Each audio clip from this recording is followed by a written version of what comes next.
S'estarà podrint a l'infern la primera persona que va dir que el contrari a l'afecte és la indiferència?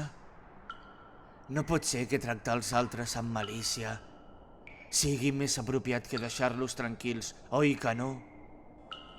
El contrari de l'afecte és l'odi. Als japonesos els encanta dir-ho. Gaudeixen de vanagloriar-se, complicant una resposta simple. それ考えたの日本人じゃないよ。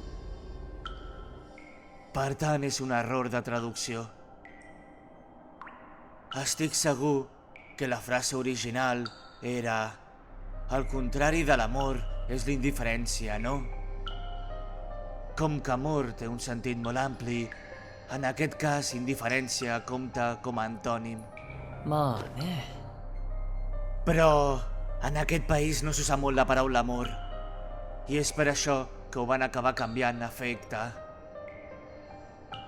Aquesta versió va acabar difonint-se sense que ningú es parés a pensar que amor i indiferència poden ser oposats.